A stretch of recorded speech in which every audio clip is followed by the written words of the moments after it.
Hello, hello, hello. Very excited because it is the 100th episode of PubShort and we have titled it Happy 100. birthday to us. Happy birthday to us. Happy birthday, dear PubShorts. Happy birthday to us. Thank you, Tony. Happy birthday indeed to us. It's the 100th episode and we have titled it 100 years. But before I ask Tony to explain why I have chosen that title, my name is Dr. KK. I'm the Innovation Officer at Trinka and Inago. And with Tony, we've been doing this podcast series called PubShots for about a year now.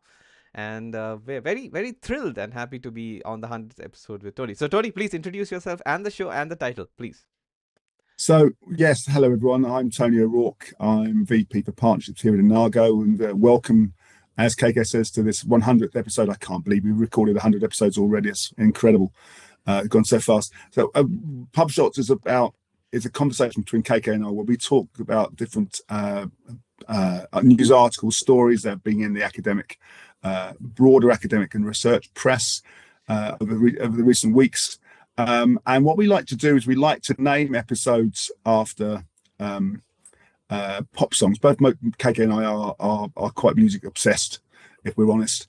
And we decided when we started this podcast that we would give every episode a name, and that name would be related to a UK pop or rock song. And so, as KK rightly said, contrary to my preferences, he picked a song called 100 Years, which is a song by The Cure. And if anyone knows the song, you'll know what a happy little jaunty song it is. And for this centenary episode, we look at large paper mills, the paper mill networks, mass retractions, AI tools flagging hundreds, if not more than suspect journals, code guidance on research integrity, and also efforts to clean up past contamination while preventing future fraud. So, it's not just looking at the last 100 years. It's looking at what we may be talking about for the next 100 episodes. Yeah, very true. And to be fair, I'm a big fan of The Cure, and their acoustic album is one of my favorites. Right alongside Tony, I think you would agree with me, the Alice in Chains Unplugged album, which I believe that it's a favorite among a lot of people. I don't know if it's for you as well, right? So it's a fantastic album. Yeah. So the music stories can come later, but we are on to research integrity related stories this episode, the 100th episode. The first one is Frontiers, I think, press release or news article. It's titled Frontiers' research integrity team uncovers peer review manipulation network. So this was discussed at the peer review congress, which I attended 2 weeks ago. Frontiers' research integrity team uncovered this network, and it consisted, Tony, of authors and editors with undisclosed conflicts of interest. 122 articles across 5 journals were retracted by Frontiers due to manipulation, and over 4,000 articles across publishers may also need similar scrutiny. Investigation started after concerns over a specific article's peer review, and Frontiers publishers reviewer names, which aided obviously in the discovery of such manipulation networks. And around 35 authors found possibly colluding across multiple journals. And Frontiers uses AI tools like the AI Review Assistant, abbreviated as AIRA, to ensure paper integrity. So, first of all, your thoughts on peer review manipulation at this scale, especially in the context of openness of sharing peer review names? Well, first of all, kudos to Frontiers Research Integrity Team for uncovering this manipulation network. I think any publisher that takes research integrity as serious as this needs to be applauded. Really, and they've just found it within their own within papers. You can imagine the scale if that same team were then to look at how there's possible peer review manipulation across the entire academic press. I only thing to say is well done to Frontiers for using AI sensibly like this to ensure integrity. I think it's really good. Right, moving on to the next article. This is a PNAS, that is Proceedings of the National Academy of Sciences article. It's titled Entities Enabling Scientific Fraud at Scale Are Large, Resilient and Growing Rapidly. So it's obviously about paper mills, and it discusses the scale of these issues in terms of scientific fraud. So the author of the paper, Reese Richardson, and a team of researchers explore how entities like research paper mills are thriving and expanding. These entities, Tony, are not just producing fake papers, but also are involved in networks of editors and authors to bypass peer review standards. We just discussed this related story. And the study finds that fraudulent publications are growing faster than legitimate science, which is a concerning piece of Wow. information. Wow. Wow. Yeah. Wow. The author suggests that traditional measures to combat fraud are not sufficient. And obviously, I think we have also hinted at this, that automation is required in terms of flagging, at least editors and reviewers to help them scrutinize manuscripts, research submissions for any integrity aspects. And this is the need of the hour, or need of the maybe even the decade, I would argue. Maybe the need of the next 100 years, one would argue. What do you think, Tony? I think we've talked about this in previous episodes. And we just talked about this with the previous paper as well. There's such a huge problem. Mm-hmm. This so fundamentally undermines, I think, the integrity of the research literature. I think what I'm concerned about, what I'd like to see, Mm-hmm. is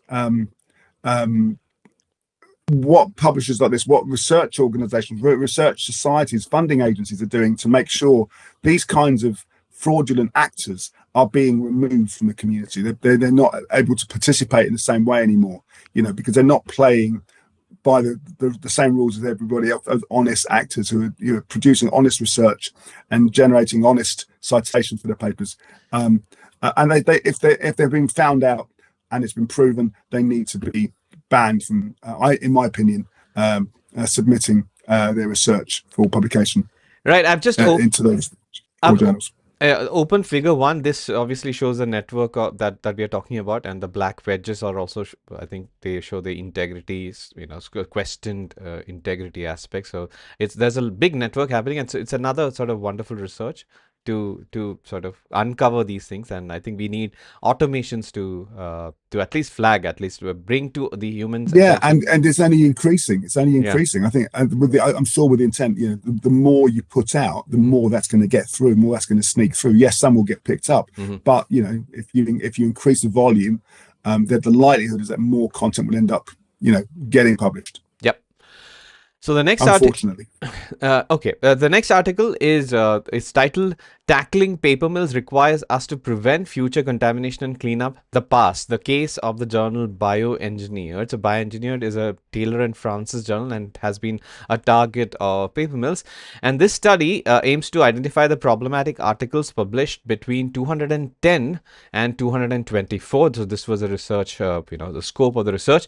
And they use Dimensions, which is a wonderful database or let's say tool to search for articles with terms like mouse or rat in titles or abstracts. And 226 out of 878 articles were identified as problematic due to image issues or prior retractions. And Taylor and Francis is criticized for inadequate editorial actions on these articles, and the lack of action leaves the scientific community at risk of citing flawed research. And there are calls, obviously, Tony, for more systematic identification and retraction of compromised articles. So we've already sort of talked about some of these, I think, in this episode as well as in the 99th episode, in terms of obviously we need automation for this, but there is also a conversations about the potential research integrity concerns in the previously published, the backlog of published articles already, and publishers are looking for solutions for it, apparently. Right, Tony? That's right. I was at the ALPSP conference last week, the Association for Learned and Professional, Association for Learned and Scholarly Publishers. And this was discussed at several different occasions in terms of, yes, there's lots of actions, lots of things taking place to identify recent papers for retraction, but there's no there's a lot of mileage for those publishers who are then prepared to go back and say, okay, we're not prepared just to look at our current literature. We need to go back to the very beginning and look at all the literature that we've produced as an organization and see whether there's any other questionable papers there. I mean, institutions, research organizations, university libraries, universities have spent millions, tens of millions, hundreds of millions of dollars over the last 20 years on acquiring these archives. I think it's very much beholden to the publishers to be able to say, okay, look, we've retrospectively gone back and evaluated their content, and we just to let you know, actually, having used the same tools that we're using to screen current content, there's actually a possibility that certain historical papers may require retraction also. Because what that does, I think it reinforces trust in the journal, trust in the publisher, at a time particularly when there's a certain mistrust within the broader community, largely due to AI and the use of AI. Mm-hmm. And I think it would help do a lot to reinforce the importance of the journal as a voice of communication for scholarly content. Excellent. I hope that I mean, we are working on in research integrity, improving our research integrity catalog, and I hope that that can be put to use for scanning the back catalog and to flag integrity issues as and when it arises. So we're looking forward to developing that. Moving on to the next article. This is from the Scholarly Kitchen, Tony. From detection to disclosure, key takeaways on AI ethics from COPE's forums. So, Committee of Publication Ethics had a forum that discussed the AI's impact on research, highlighting ethical challenges. There were 4 main themes. These were the themes: responsible and ethical use of AI, transparency and disclosure, detection and editorial standards, and the impact of on peer review, equity, and inclusion. And I think it's a wonderful read. So, the ethical use involves clear boundaries for AI in the research use cases as well as roles. And transparency is also argued for. It is also the key. Disclosure of AI use is necessary in research and publishing. And detection tools exist. It addresses the fact that AI content detection might still be a controversial topic because of the challenge of the false positives, and human oversight is still critical. And the sort of final conclusion is that AI can indeed democratize publishing, but may also exacerbate inequalities. So the future focus, as per the COPE forum, is to for AI-based governance, collaboration, and trust in AI use. And I think it's a very well-rounded article if you want to place yourself in the context of AI assistance in scholarly publishing. So your thoughts on it, Tony? Nothing apart from to say that Hongzhou is a very bright guy. He writes really clearly. If you have a question about the ethical use of AI within your publishing, this is a great, and you're not sure where to start, this is a really great starting point in terms of addressing those questions and, creating a checklist for your own organization. Yeah. All right. So we have 3 related stories related to in the sense, same research. So the first one is from Science Advances, titled Estimating the Predictability of Questionable Open Access Journals. So this is a research published in Science Advances, and it explores the use of AI to identify questionable open access journals. So similar to that, the ones that have been published in Beall's list. And the AI system can detect a journal's legitimacy by analyzing website design, content, and publication metadata. And the authors demonstrate that this AI tool can flag over 1,000 suspect journals, and these journals publish thousands of articles and receive millions of citations. And it obviously raises the question on their legitimacy. And the key challenge is to balance detection accuracy vis-a-vis obviously false positives.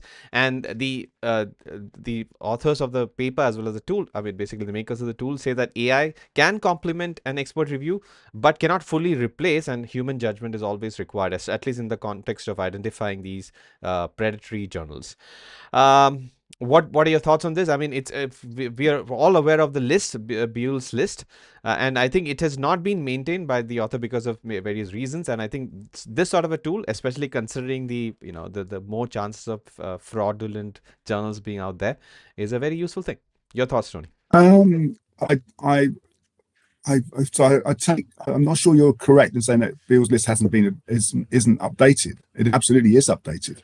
It's a business in itself. Their business, one of their core reasons for existence, and we're going to talk about this in the paper next, is about identifying predatory journals. So I think they are updating all the time. I think Jeffrey Beall is not updating it. That's what I. Oh no, Jeffrey Beall himself. Is not doing it. Yeah. He sold. I believe he sold, or he handed the product over to another organization. Right. But that other organization, absolutely, I think they're called Cables or Cabels, is maintaining yes. an up-to-date predatory list. So Right. Beale himself stopped doing it. Yeah. Yes, Yeah. you're right. That's what I. Yeah. But Yeah. Thanks for but sharing. as the database absolutely exists and Yeah. it's very actively being used. Right. Right. All right. So, in a related story, this is the sort of, I guess, popular science story. AI tools labels more than 1,000 journals for questionable, possibly shady practices. So, it's pretty much the same thing, but this is a study of over 15,000 open access journals, and some journals have fast peer reviews or high self citations rate. So, these are some of the signals that has been taken into a consideration, and obviously, the article also mentions that the AI tools, it may not be perfect and it should be used with human oversight. Anthony, I'll quickly go through the Nature articles as well. It is a Nature news article, hundreds of suspicious journals flagged by AI screening tool. So from there, I have a couple of points. The tools use a specific criteria to spot rapid publishing and self-citation rates, which we just discussed. And some flag journals belong to reputable publishers, which also raises concern. So these are the extra points that I have. So considering all of this, now share your thoughts on how this tool can help researchers at least not be potentially persuaded by these predatory journals. Yeah, well, it's the challenge here is how does a researcher decide what is or what isn't a predatory journal? You Right. know, listen, they're going to ask their mentors for recommendation. Particularly if an early career researcher, do you know which journal is going to best represent you or your research? Okay, your mentor should have a good idea of what the core journals are. If you don't already, having done your PhD or whatever in those subjects, you should know what the most important journals are. But if you're not certain about a particular journal, you're thinking about, or you're invited to submit to a particular journal, it's a journal you haven't heard of before, you know, you need to go and talk to your library. You need to go and talk to somebody who understands the literature more broadly, who may have access to the Beale's list on Cabell's or whichever resource. Do not send papers to a journal that you're not sure about. Absolutely, you know, because it ultimately, if it's proven to be a predatory journal, isn't going to look good on your CV. Mm-hmm. Make sure that the journal that you're that you're submitting to, you know, you have good contact, you have a relationship there with the editor or with the submission team, that it's got an impact factor, or that if it hasn't got an impact factor, that it comes from a reputable source. That it's not a predatory journal. Use those tools like Beale's list to identify whether it is or isn't a predatory journal. But be very careful. Don't jump into making decisions. It's better to wait a day or 2 days to be certain, rather than jumping into making a decision you may later regret. Right. Tony, I guess we can also talk about briefly about the Journal Finder facility that Trinka and Inago Reports offers, which also offers a filter to filter out the predatory journals, as far as I remember. So, do you want to talk about it? It does, Yeah. No, I think you said it all. That Yeah. we have tools that will help identify. But you know, if you're not using Trinka, you can certainly use other resources like Beale's list from Cabell's to identify whether it's a predatory journal or not. And Excellent. there are, you know, and increasingly there are online lists as well available, which may themselves not be updated as frequently as they should be. Right. And be careful that the names they pick names that are very, very close to Yeah. the name of a legitimate non-predatory journal in order to deceive the researcher, because all they want at the end of the day is your APC. Sure. That's what everybody. No, that's all they're after. All they're after is the money. Right. All right. On that very truthful note, we are on to quick hits, and we have two quick hits. The first one is a Reuters exclusive. Medical journal rejects Kennedy's call for retraction of a vaccine study.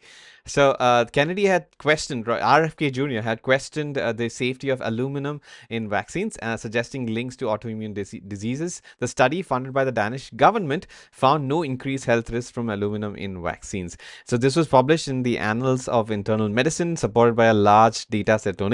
And so RFK Jr. criticized the study as misleading, and the journal, but yet this journal took a firm stance, and it supports the integrity, or stands by the integrity of the paper.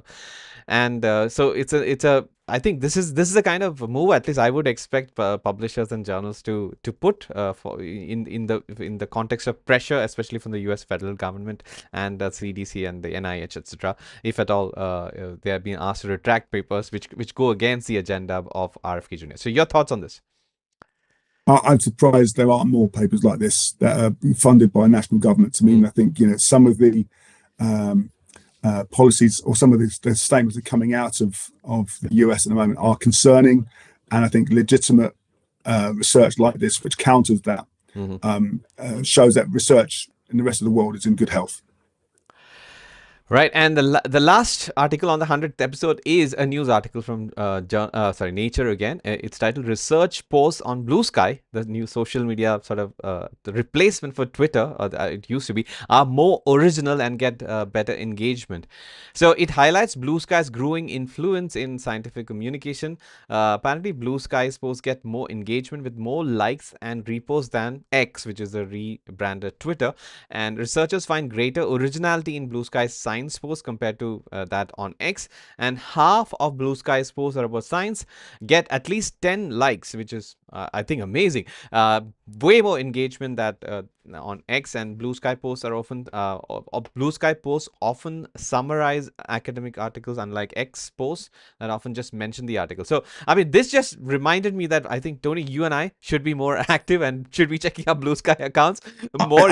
I read this article. I read this article last month when it came out, and the first thing I did was to reactivate my Blue Sky account. Yeah, I mean, I can't make any comment about Blue Sky versus Twitter. I haven't used it enough, but I know the text, the comments I read on Blue Sky tend to be longer. They tend to be more informative. They tend to be, maybe just for the few I read, possibly. But there certainly seems to be a lot of engagement with the community. So yes, I mean, it's interesting to see. I'd be interested to see whether it gets to the top and effectively replaces X. All right, so that brings us to the end of the 100th episode, titled 100 years. I still cannot believe it, Tony. We started this as an experiment, and we are here at the 100th episode mark, and we plan to continue this podcast series. But if suppose somebody is actually interested in watching all the 99 previous episodes, that's where can they find it? Well, first of all, can I say, KK, thank you for the great work that you've done over the previous 99 episodes and pulling these episodes together and identifying topics that we need to discuss. I mean, it's all down to your excellent research and enthusiasm for this sector that this podcast is possible. It's made possible. So if you're keen to see the previous 99 episodes, I hope you are. Well, first of all, can I encourage you to do the usual, you press like and share this video with your colleagues. All previous 99 episodes are available via our Inago PubShorts channel. Just go to YouTube and you will find, just to search on PubShorts and Inago, you'll see your previous 99 episodes. Yeah. And Tony, thank you for your acknowledgement. My sort of I think the reason why we started talking about PubShorts is because we were talking about this outside, and these conversations could benefit others, and that's why we converted into a podcast. So and so can I also say thank you for those people who have actually sent in ideas and comments and suggestions for topics for episodes, and we encourage you to continue to send us ideas. Yeah, please do that, and we'll try to factor those in while we create new content for you. But Tony, before I leave you, actually, I would like to ask you. You were at the Alps conference last week. So what was your experience, and what were the sort of leading sort of conversation points at the conference? The Alps conference is Alps is the Association for Learned Professional Scholarly Publishers. I think I'll get it right. I should know, because I used to be a director of Alps years ago. Yeah. But anyway, Alps is a trade association for academic publishers in the UK, but they have a very international membership. So the conference had I think it was one of the biggest they've had since COVID, in terms of number of delegates, 300 plus delegates, at a hotel in Manchester in the UK. And AI was obviously very much a topic for conversation, not just AI, generative AI, but AI within the workflow for publishers, but also looking at issues relating to books and not just journals, looking at issues around inclusivity. So no, it's a fascinating conference. It was a useful conference, and one of the highlights for me is they have a quiz every year, which I always participate in. Didn't do so well this year, but it's always great fun.